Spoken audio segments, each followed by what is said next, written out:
Devin O'Neill.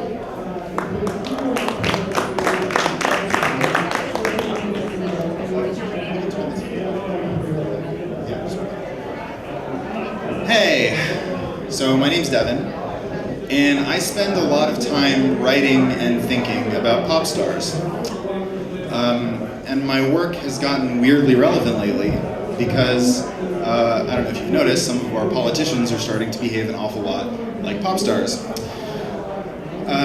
I think we like to think of politics as a realm of reasoned discourse. I'm not saying that it always is a realm of reasoned discourse, clearly not, but that's the way we like to think about it. That's the way we idealize it. Even when political candidates are criticizing each other, they tend to say things like, you need to stick to the facts, or like, I've uncovered this way in which you're obfuscating the facts, right? Backing up, okay, good.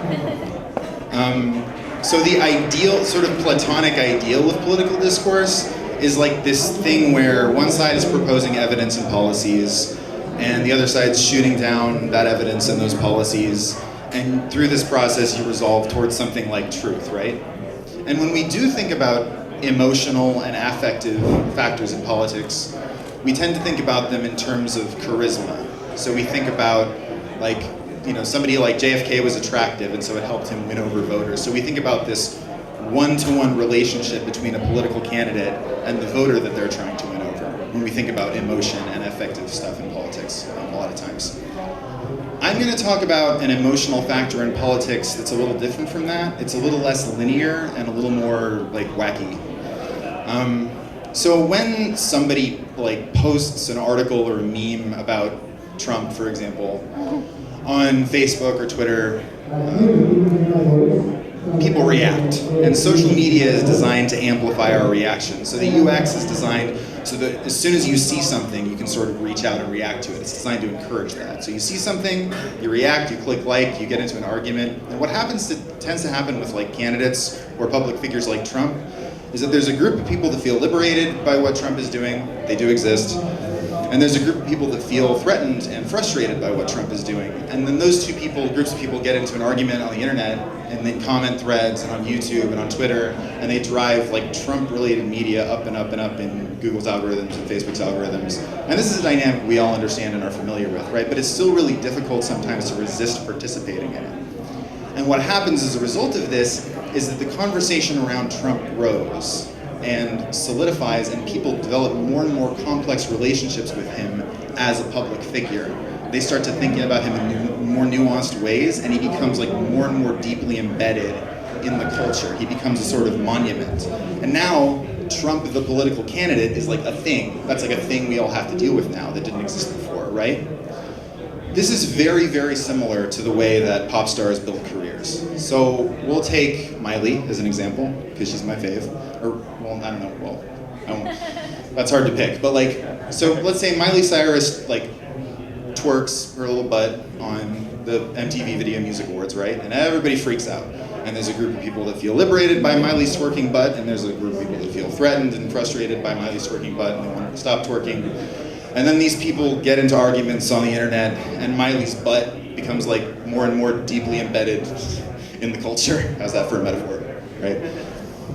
And the conversation around her grows, and then people start writing Miley think pieces, and they start saying stuff like, actually, like, she's like kind of a genius in a way, like, if you really think about it. And once you hear people start talking like that, then it's over. Then the thing is put down cultural roots, right? And you're starting to hear people talk about Trump in the same way. Like, he's kind of brilliant, public, like, he's a terrible person, but like, you hear that tone and it's over, right?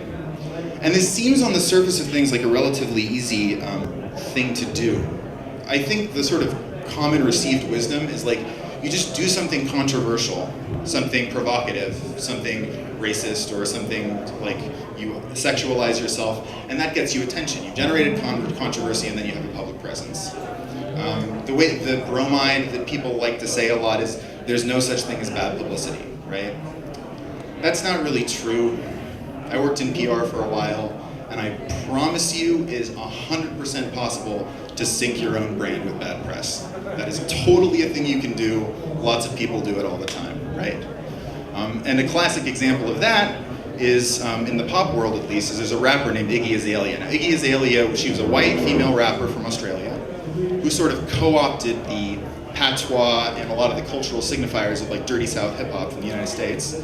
And she built a career on that, and like she had a bunch of #1 hits. She had, you probably all heard Fancy, even if you don't know you've heard it. I'm so fancy. She had a pretty successful sort of launch pad for a career, but then she came under fire for cultural appropriation.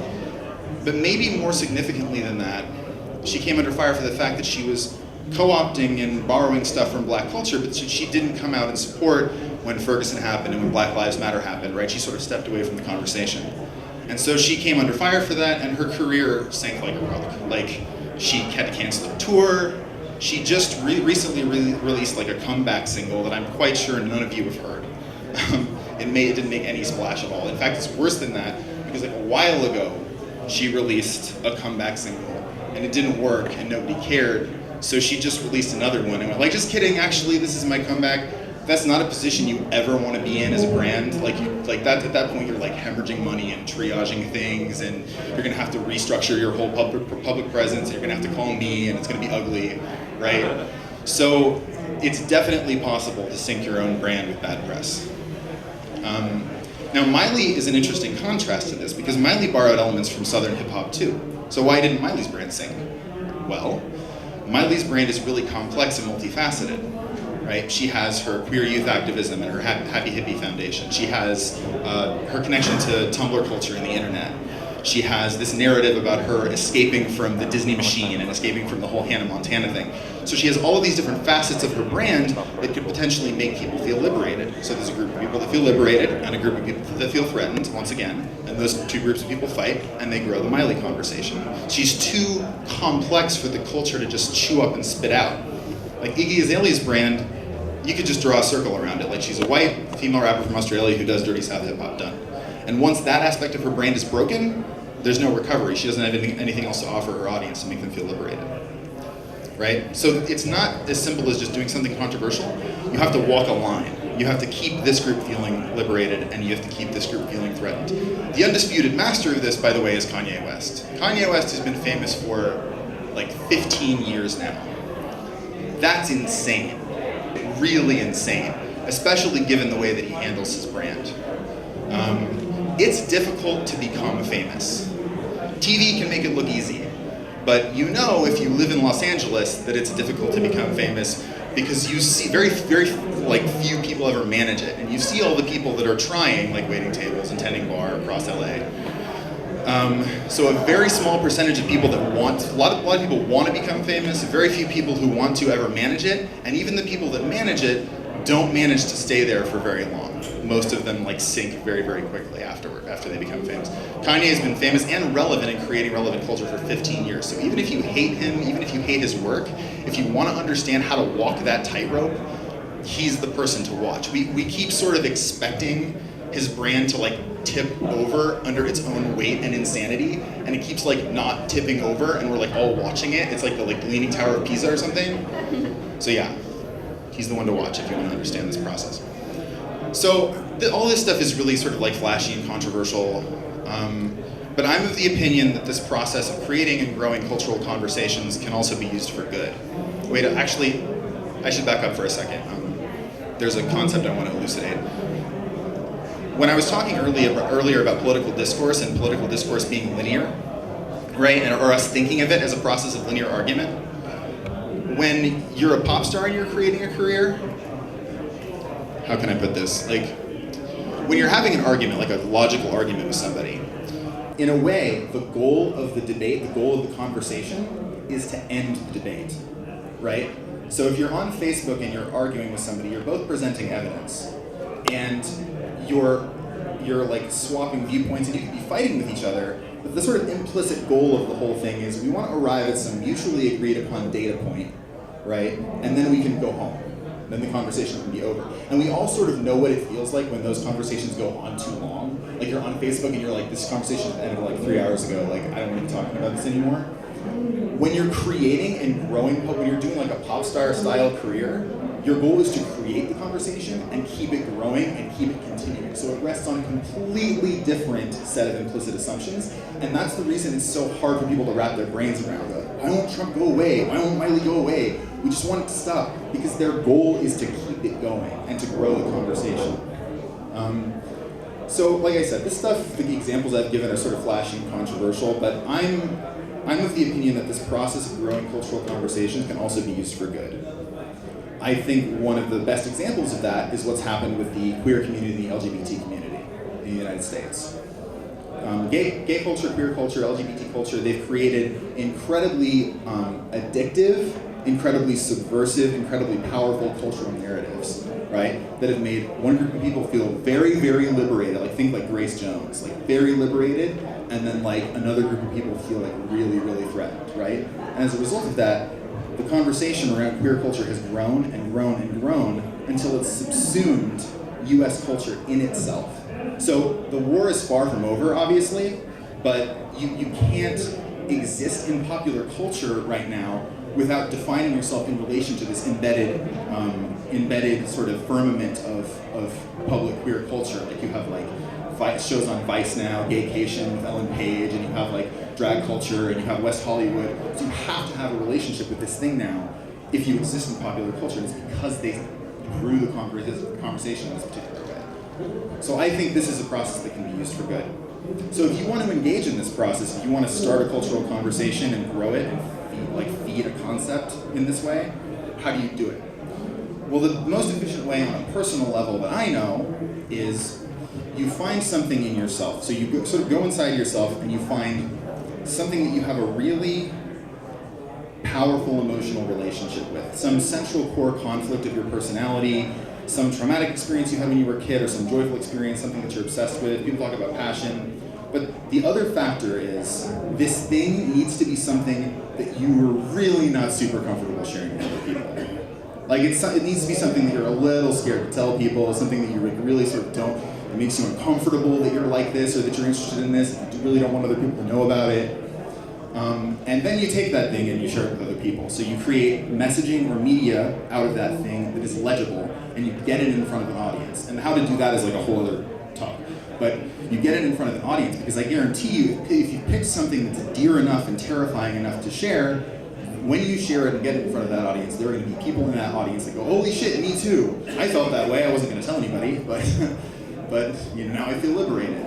And there will probably, if you pick something that's terrifying enough to share, there will probably be another group of people that feel threatened. Because either they'll have that thing in themselves, but they sort of don't want to deal with it, which is, I think frequently that's what's going on with homophobia, or it's so alien to them that they just want it to stop existing. So then you have a group of people that feel liberated and a group of people that feel threatened, and then your job from then on is just to feed that conversation with your public presence, keep giving them things like that, and keep that thing growing, right? Even if you don't want to participate in culture in this way, I think it's important to understand how this process works. I think it can be popular to some extent in the geek community to talk really strictly in terms of logic, and to look at these big cultural gestalts and emotional sort of landscapes as just being there to obfuscate the facts. Like, oh, we should stick to logic, we should stick to... And I understand that impulse, but in my experience, and this is just my experience, often the people that beat that drum the loudest are people that have some blind spots in terms of their own emotional literacy or their understanding of their own capacity to get swept up in cultural movements and gestalts. So I'm not saying that you have to participate in culture in this way, but I do think it is important to be illiterate and understand this aspect of culture and understand how nonlinear and weird it is.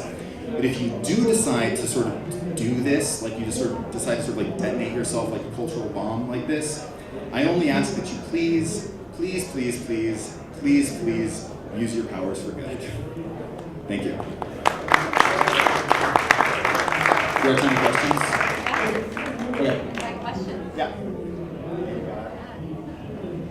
Okay. So, use your powers for good is a very subjective thing. Yes. What if the thing I think is good is actually bad for humanity categorically?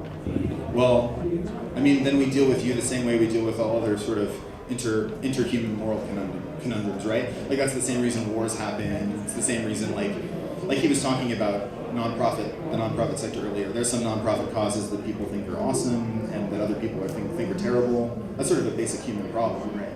but Trump is the front runner of the Republican Party. Exactly.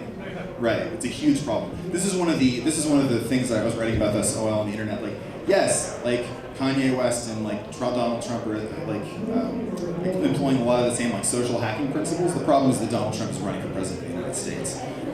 When I come up with one of the reasons I feel like it's important to talk about this principle is because it's such a juggernaut. Once someone starts doing this, it's very, very difficult to stop them. And I've known that it's difficult to stop them in the pop world for a long time, but I've never seen a presidential candidate do this before. So once I figure out how to stop him, I will let you know. I'm working on it. Thank you. Any other questions? We good? Thanks. We're good? Did we Thank you good? guys. Thank you guys so much. 2 mics. Look at this. Wow. Wow.